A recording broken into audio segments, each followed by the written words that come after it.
Are you looking for some hard-boiled, true detective noir thriller discussions? Well, you found it here on the Crime and Mystery Podcast. Well, welcome back into the House of Mystery. I'm Al Warren, Mr. Joe Goldberg. Joe, no internet Goldberg. No internet Goldberg. I'm in the house and I actually can communicate after being the high anxiety of having a dead internet TV automatic systems yesterday. Comcast came through for me and shut off. Yeah. 9 hours later, they came back on, but it was that feeling of I'm not connected to the world. It's all it takes is somebody somewhere just to do whatever. I got nothing. You know it's a conspiracy. You know they're out to get you. It's probably the CIA, right? Yeah. I mean, they probably were busy reversing all the cameras. Yeah. Downloading all the software so they can pay attention to nothing that I do. Yeah. So they're watching the Goldberg house because, there's something going on there. Yeah. Well, that's because we're a funny TV show too. So I bet you could be. Actually, there was a Goldbergs, wasn't there, back in the 50s? Well, there's the Goldbergs on the radio program, and then there's the Goldbergs on TV that have been there for several years, and I don't watch it because it's too close to my brother's family. So, yeah, I'm not touching that. Well, speaking of nothing is connected to segue to Bobby Mathews. Yeah. Well, speaking of nothing. Okay, there you go. Speaking of power, cable, and internet, and magic, he's got the Magic City. That's true. There you go. So there we go. Mr. Bobby Mathews is sitting in with us today. How you doing, Bobby Mathews with one T? I'm doing really well. How are you guys? Well, I'm delicious as usual, and Joe's. I have a chewy center. Nice.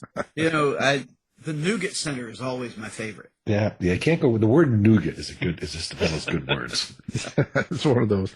Yeah, that should be your next series, the Goldberg nougat series. Yeah, the spy nuggets. Yeah, see, that could be a detective series, Detective Nougat. It's probably been done. Well, I don't know. Bobby Nougat. How's that? That'd be great. Yeah, see, he's into anything. So listen, I saw you running around at Left Coast Crime and being a social butterfly. He was more standing around at Left Coast Crime. Yeah, a lot of work, I tell you. That was exhausting. I'm still recovering. It was a great time though, wasn't it?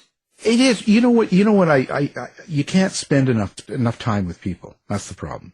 Absolutely true. I think that's one of the reasons I get the reputation as a social butterfly.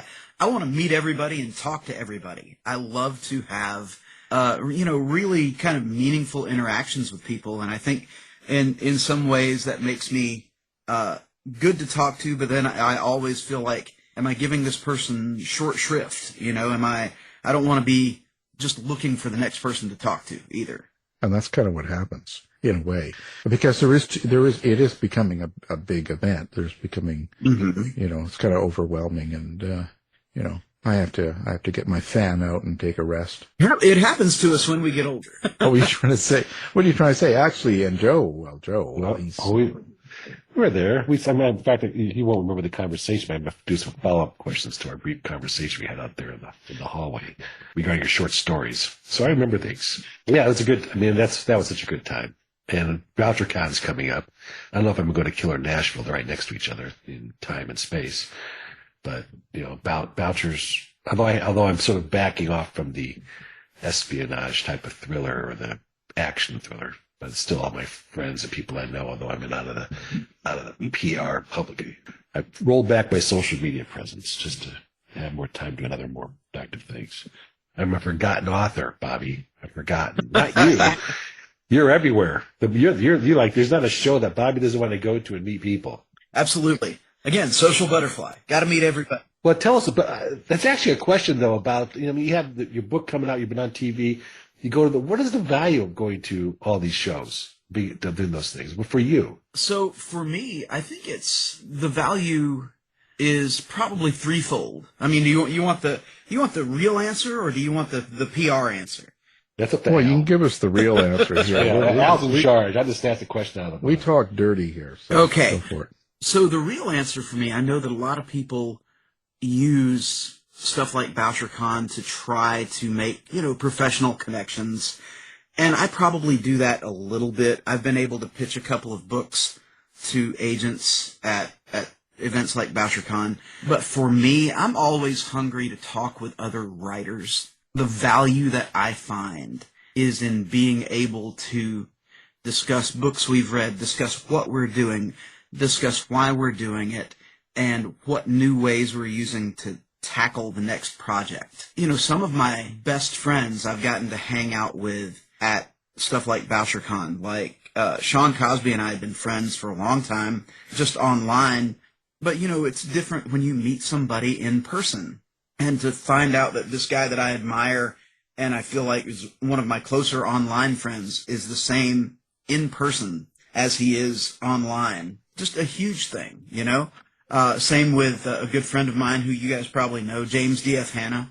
Being around people like that, I'm really always hungry for that connection with other writers. And, you know, you can also spy on them, see if they're doing better than you are. Right. Well, for me, that's a given. No. I'll even ask that question. But I think a lot of these shows, like when you go to all these and you meet all these people and stuff like that, doesn't it also kick you in for more nominations, more ability to be nominated, because it makes your name more aware within the groups? I think that's fair. I think that's fair. But I never expected to get a nomination this year for Magic City Blues. When I tell you, so Paul Garth, who is one of the editors for Rockin' a Hard Place magazine, and James D.F. Hanna and a couple other people were blowing my phone up when the nominations got announced. And I had no idea. I was like, what is going on? Why are you guys texting me? Because I was in the middle of my workday. And to find that out was mind-blowing. I'm still kind of going, are you guys sure? Should there be a recount here? Well, what's the process to get nominated? Did your agent or publisher, or you put it in? How do you get nominated? You know, I did a tweet. I did a tweet. I said, please, you know, hey, if you would like to, please vote for Magic City Blues as Best Paperback Original. And that was the extent of anything that I did. I think I may have tweeted one other time, which is you know, odd for me. But I actually don't have an agent. I'm in the midst of a search for an agent right now, and with my recently finished manuscript called True Believers. So I'm doing this stuff on hard mode. I think it's just the exposure, getting your name out there and going. I think that helps a lot, because when you do tweet something or say something, then people think of you, and when it comes to voting or nominating, that you're on their mind. And how could you not be?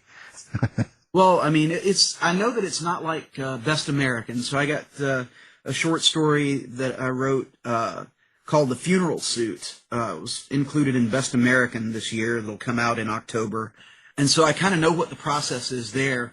Steph Cha reads essentially everything in the entire world and narrows the stories down to either 40 or 50 of her choices and then gives them to the guest editor, who then picks the top 20, I believe, for the anthology. So I'm incredibly pleased with that, and I absolutely just submitted my stuff as I do every year in vain hopes, right?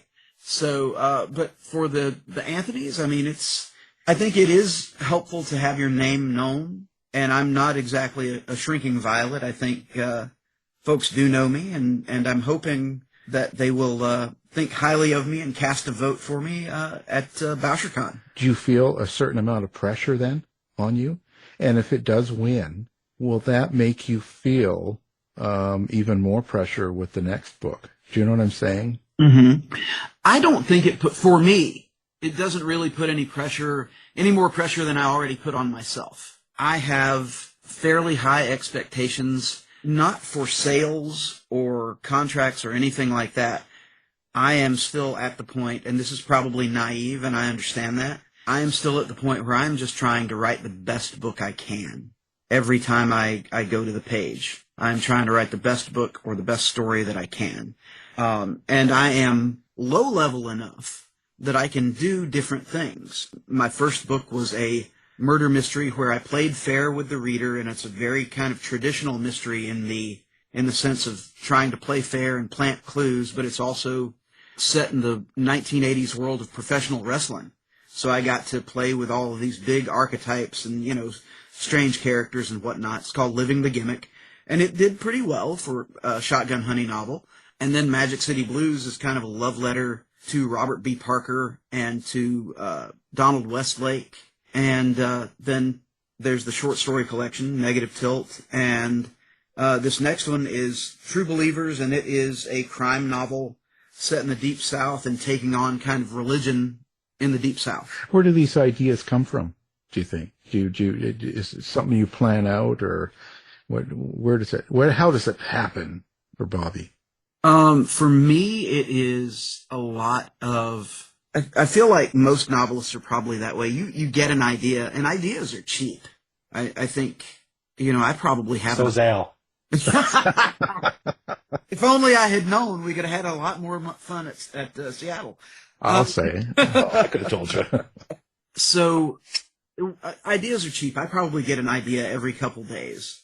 What kind of idea can you hang 80,000 words on, right? What kind of idea can you hang 90,000 or 100,000 words on? For me, it has to be something as a subject that holds my interest. I think, like, for True Believers, the one that's just, that I'm working on finding an agent, I'm fascinated by religion down here and the hold that it has on many people.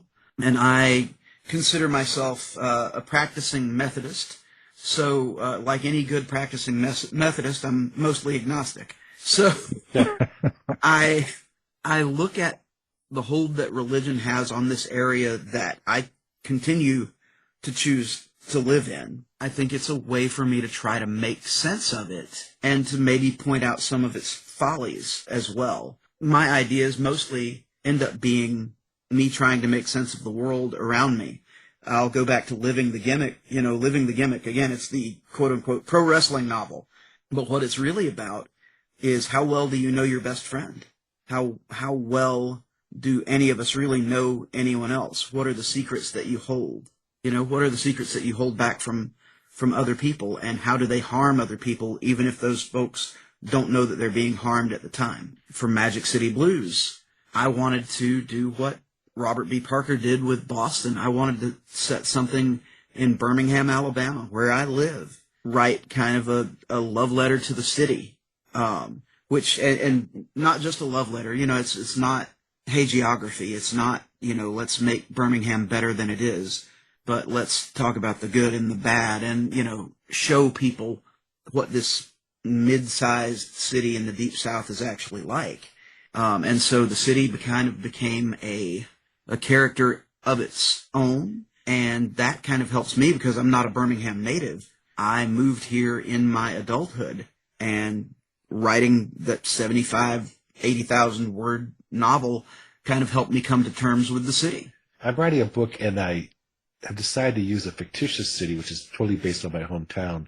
What do you think about using the real locations versus a changed name location for basically the same town, but it just takes away some of that, hey, you're talking about me kind of feeling. Am I making sense? Yeah, absolutely. The first novel I ever wrote, which was a very unsuccessful novel called Prodigal, was an amalgamation of my hometown and Tuscaloosa, Alabama. I grew up in a town called Enterprise, which is about 30,000 people, and it is the only city in the world with a monument to a bug. It has the Boll Weevil Monument sitting right in the middle of downtown Enterprise. Yes, I've seen a piece on that. Congratulations. Thank you. We're super proud of it. We only worship it every third moon. So it was easier to do what I wanted to do with that essentially practice novel by setting things in a fictitious town. The difference is, of course, if you're going to set something in a real place, you better not screw it up. You know, hey, that street doesn't meet that street. Hey, that building is not there, right? That building is not where you said it is, kind of thing. Because you set yourself up to get that kind of criticism if you set it in a real place. True Believers, the book that is out on submission with agents, is set in a ghost town, essentially, called New Brockton. I've shortened it to Brockton in the book, but I lived there for maybe a year or two when I was really young, and I was thinking about a Jason Isbell song called Overseas, and there's a line that says, this used to be a ghost town till even the ghosts got out. And and that kind of just fired in my brain when I was thinking about true believers. And hey, this mostly deserted town would be a perfect place that I could use because hardly anybody lives there. And I could, just sort of make up its history and make up what I wanted it to be, if that makes sense. Yeah, I just have the fear of having people I know from my hometown, 60-some thousand, saying, "Hey, you shouldn't say that about us," or "That's not the way it was." Mm-hmm. And I'm like, it's a fiction book, okay? Yeah. But I am worried in my own sort of self doubt about using my real town. So I just have been creating a fake town, which I'm actually sort of maybe base a lot of my stuff in, like sort of like a John Grisham way, like everything's gonna be here.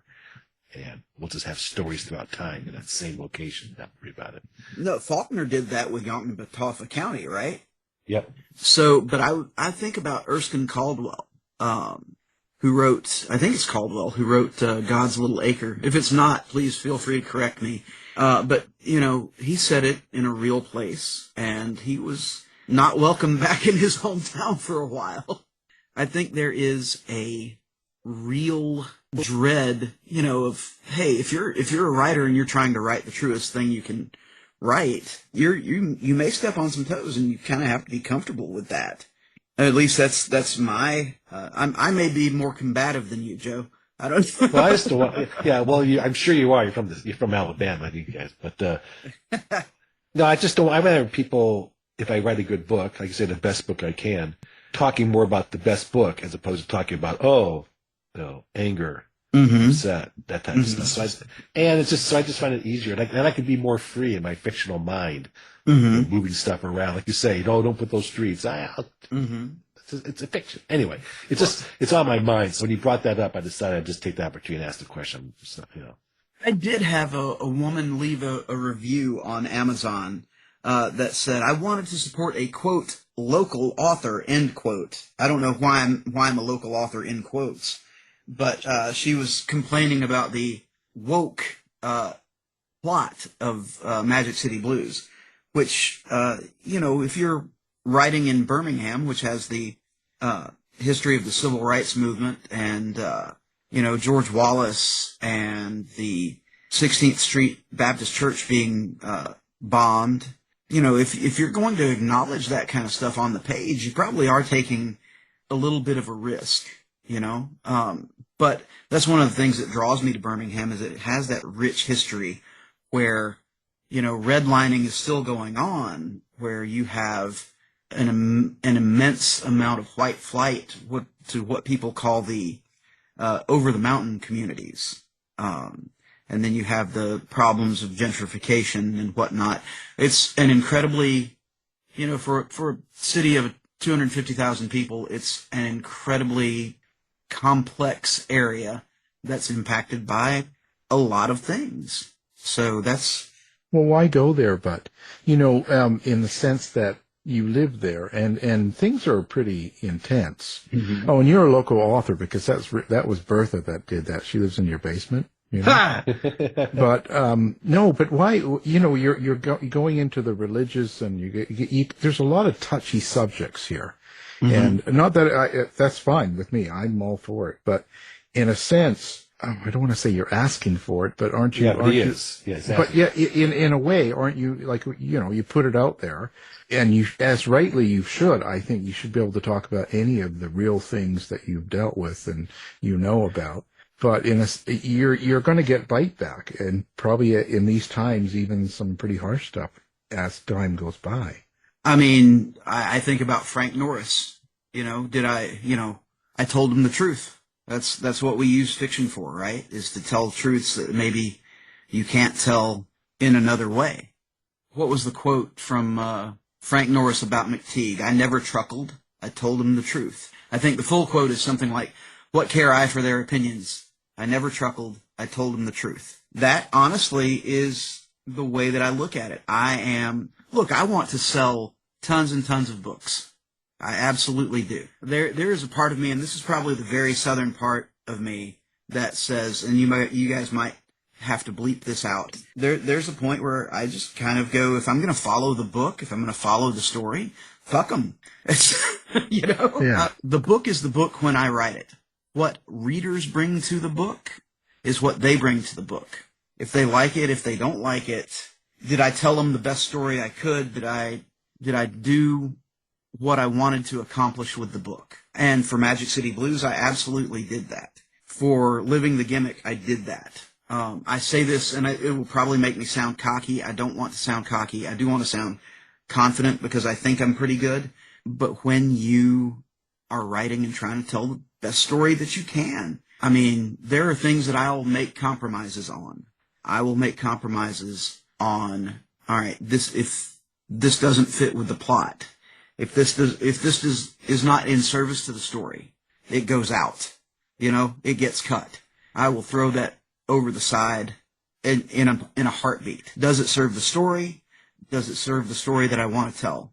Unless you're an editor or an agent telling me, hey, this does not work for the story and this is why, you takes your chances with a Bobby Mathews book.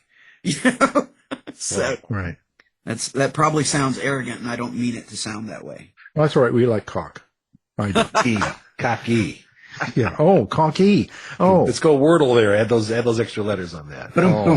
I just thought that meant more than one. That's all. I'm sorry. I'm getting off track here. What about your characters then? Because I think that what makes a story last with people year after year, generation after generation, it's the character. People come back to that character. They want to see them again. They want to follow the character. So what's your relationship with your main character or characters in the book? In Magic City Blues, Kincaid is the main character, and he is a guy who is essentially a leg breaker.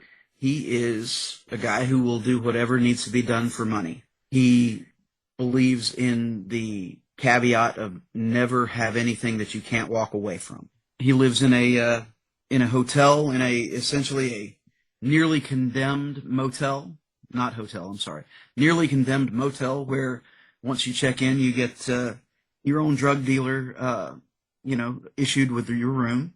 He is just essentially a lonely and broken human being. His life changes when he meets Laura D'Agostino. D'Agostino is a detective for the Birmingham Police Department, and these two end up in a relationship against both of their better judgments, and essentially unravel a land swindle involving the Caraway Hospital property in Birmingham, which is a $150 million boondoggle that has been going on in this city since 2008, and end up solving a murder at the same time.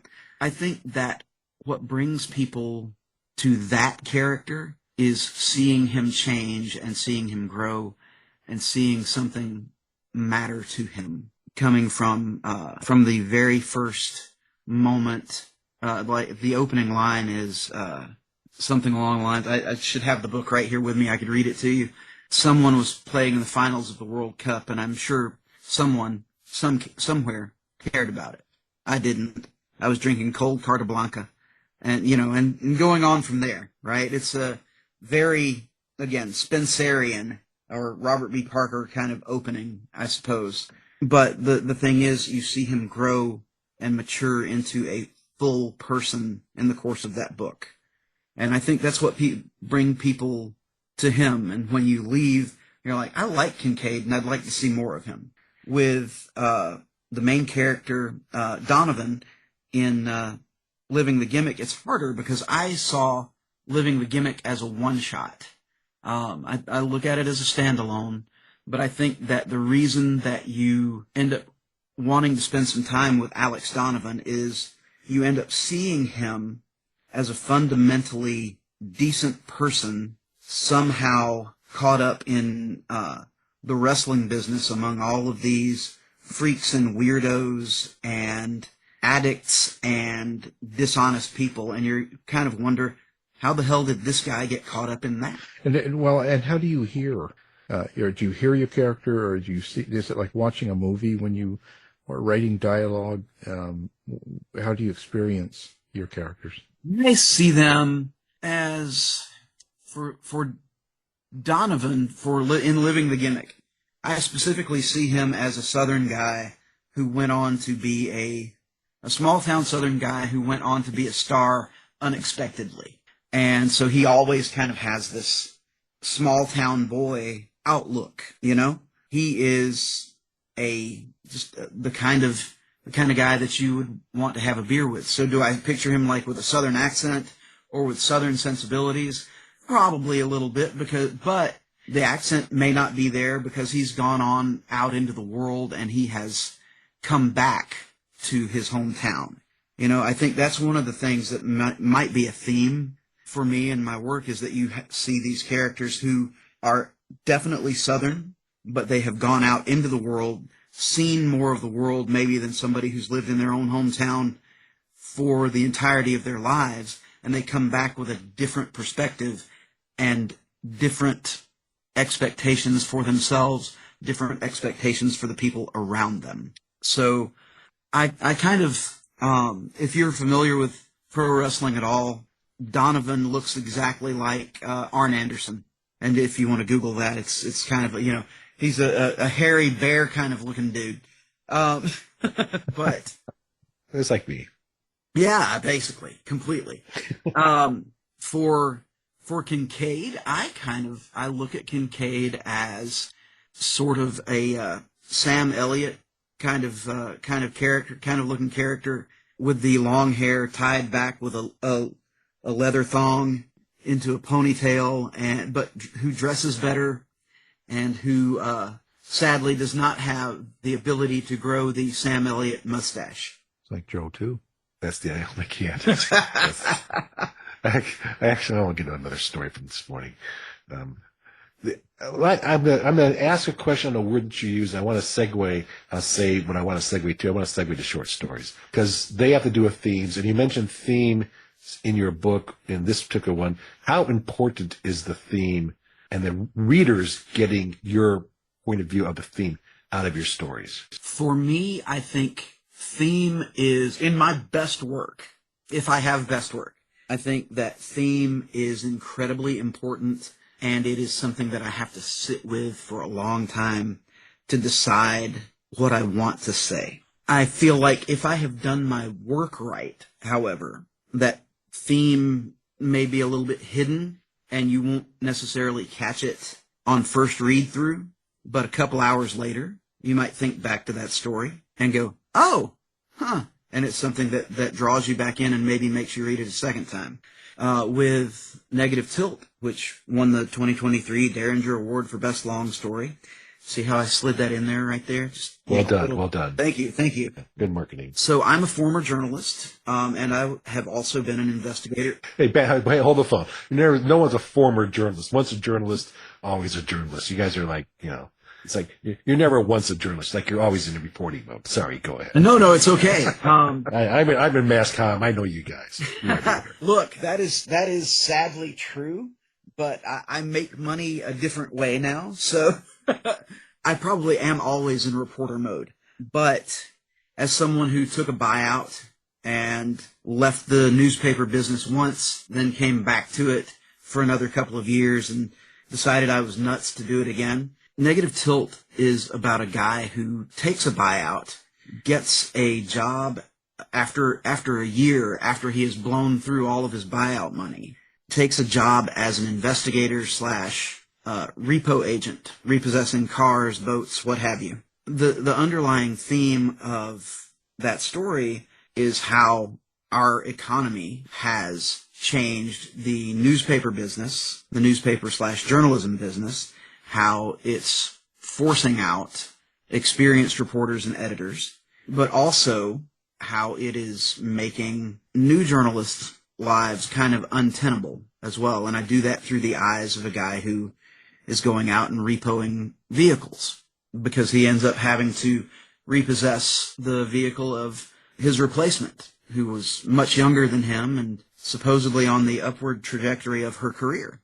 And then I think that in the story that it will be in BAMS this year, The Funeral Suit, I wanted to play with the concept of, like, the man who shot Liberty Valance. I wanted to play with that a little bit and how we make myths and we make legends about America, and specifically about the American West. I'm hoping that when people read those stories, they go, oh, all right, I see that this is an entertaining story on first read, and then, that story sat with me for a couple of hours or a couple of days. I want to go back and read that story again and see what I'm missing, or if I really read that right. Well, I appreciate that. That helps me taking notes here. I want to segue as part of that, because you mentioned the long story. People know I only ask questions to help me. I'm really working on some short stories now. You're a short story master, so I mean, there isn't a question about the short story game that I'm not interested in, maybe other people are, on how do you develop your short stories? Are they short? Are they long? Do you send them out to magazines? What is your mindset behind writing short stories versus the novels versus maybe the long form story, and getting whatever you're trying to say into those things and getting them and publishing them? All that stuff I'm interested in. I'm going to hit you offline on this. Okay. But those, that's the questions I got to ask. Is that okay, Al? This is all about me. Yeah, it's all about you. It always has been. On the Goldberg, it's all about me. Yeah. So for me, short stories are, as you know, they're another animal. They are. Yep. They're another animal, and you can do a lot more. Like, a lot of times for me, when I'm working on the short story, the way that I approach that is almost like a bit of reportage. I once had a journalism professor who told me that a good story is like a good skirt. And this is a scandalous quote for today's world, but I will say this. Dean Bankster at Troy University's journalism department, Hall School of Journalism, once said this, so I can blame it on somebody else. So I'm just quoting him. A good story is like a good skirt. It is long enough to cover the subject, but short enough to keep it interesting. I like it. I'm writing it down. When I approach a short story, I mean, it really depends on the story that I've decided that I want to tell. And I am terrible about this. I am a discovery writer. As I have gone on and I have begun writing a little bit more, I've figured out kind of a really professional way to get a handle on the stories that I want to tell. I just think about what Michael Bracken would do, and I do that. That was only funny to me, apparently. But yeah, I get it. I'm Googling now. Well, I'm still thinking of Robert Urich. So I see. Robert Urich was a handsome man. No. Oh boy, yeah, I watch him all the time. So, Avery Brooks, also a handsome man. Anyway. We watched the show. Okay, got it. Next, move on. ABC, 7:00. Like, for me, the short stories are probably ways for me to try out more stuff. Like, I look at them more as experiments, and I can spend, a couple of days or a week writing a short story, whereas, 6 months writing a novel, right? So if there are things that I want to say, things that I am working on, in the new collection, Negative Tilt, available from Shotgun Honey Books. You can buy it anywhere. Shameless plug. Absolutely shameless plug. I have a story in there that is currently my favorite story. And it is, I don't know if you guys know this about me or not, but my family went through like an insane year and a half where my mom passed, her only living sibling passed, my brother passed, my dad passed, and my sister-in-law passed, all in the space of 15, 16 months. It was insane. My dad and I are really close, but we're very different people. He wanted me to have his guns when he passed. And so I ended up writing a story called My Father's Guns. And the story was, at the time I wrote it, about the dread that I felt if my father passed, the dread that I would feel having to deal with my brother, who could be a little difficult. So the story is about this sense of dread that I feel and this, familial relationship. So in some ways it was therapy, working it out. but I also wanted to work it out where it would actually be affecting to other people as well. And it's the story of, how do you react and how do you move on as a person from a moment of crisis? And I think that I hit the nail pretty squarely on the head on that one.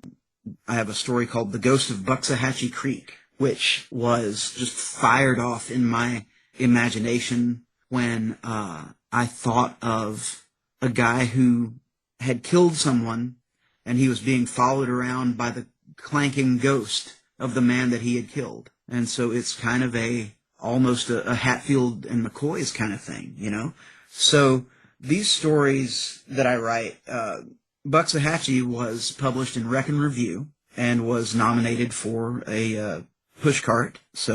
But that and $6 will get you a cup of coffee. I mean, I'm proud of the nomination. I'm proud that the editor there thought enough of the story to nominate it. Absolutely. But you know as well as I do how that works. I was not going to have any shot at all at it, and that's fine. I'm just, I'll take the fact that the editor believed in the story. So I end up using the submission grinder, not grinder, which Alan might be interested in. I know, that just perked me up. The different grinder, and if you make that mistake once, you'll never make it again, or you'll make it a lot, depending on who said it's a mistake. I've been nominated for 3 books from my grinder. So short stories. So I use the submission grinder and I use Submittable to find stuff to submit to. I also rely on Twitter a lot. You'll find or the former Twitter, I guess we can call it, to find open calls and to find stuff that I might be interested in submitting to.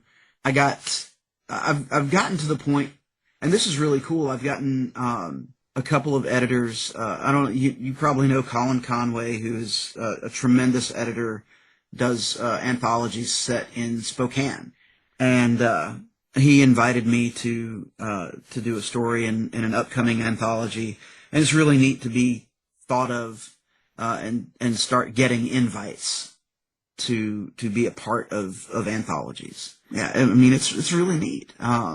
That's really what I do. And when I'm writing short stories, I rarely think of the length of the story unless it's in a call and I'm specific, like trying to hit a specific story length for that. I will say I have found the shorter the better. I wrote a story called Room for an Hour about the disintegration of a relationship, and it was a 1,500-word short story. So at the time that I wrote it 23 years ago now, it was too short for basically anywhere, and I ended up trunking it. And when I started writing and submitting again, I took it out and I rewrote it as a flash piece and cut it down to 999 words and ended up selling it within 6 weeks after I had trimmed it down. So sometimes the story's good. Sometimes it's just not the time for the story. That helps. Thank you. Well, and so with your short stories, what is your method of being able to get the reader to understand about whoever you're writing about, the characters? You have such a short time to get them to understand. Do you know what I'm saying? Like in a full book, I can go through details and talk about their childhood and parents. You can kind of go through a lot of stuff. But in a short story, you can't do that. But you've got to get them to know key points about that character. Otherwise, it doesn't mean as much, The thing that I will tell you is on a short story, for me, a lot of it is about the opening. And it is, you're using concentrated language. You're using almost verbal shorthand for certain things. I am going to read to you the opening lines. The Ghost of Buxahatchee Creek. Caleb White has been dragging around behind me ever since I chained his body to an anvil and dropped the whole mess into the deep water near the base of the railroad trestle that spans Buxahatchee Creek. Like with that first line, right? This guy's having some kind of experience, extra sensory or some weird, either it's real or it's guilt following him around. And you also know that he's the murderer. The rest, the other 4,800 words in the story is why and what happens next. So stuff like that is kind of what I like to do. I like to give, for me, I like to try to use place also. There's a story in here called Love Seat, and like stories for me is all about the openings, right? The story Love Seat. Houston is made up of concentric rings, suburbs and exurbs surrounding the compacted central hell of the city. My motel was somewhere in the middle of this vast inferno, 2.5 million people living around, underneath, and on top of one another, a sexless orgy of humanity. So that gives you the sense of place, that gives you the sense of alienation, so you already know with that character that it is going to be a guy who is not in his home territory, lonely, in a situation that maybe he has no idea of what to expect next. So that's kind of what I try to do with the story, is I try to concentrate that stuff down, distill it, I guess, if you will, like a good bourbon. Story of my life. So listen, let's talk about how people find you. You know, besides Grindr, do you have like a social media website? So where do people find Bobby Mathews? You can find me on Twitter at Bobby Mathews. You can find me on the web at bamawriter.com, B-A-M-A writer. You can find me on Facebook at Bob the Writer. I'm really terrible at picking one actual thing. You can find me on Instagram at the Bama Writer. I'm available on all of those places, and also available for birthday parties and smokers as well. Well, of course, we'll put that up on the website so people can find it easily. We've had Bobby Mathews, so thank you very much. Hey, I appreciate you guys having me on. Thanks so much.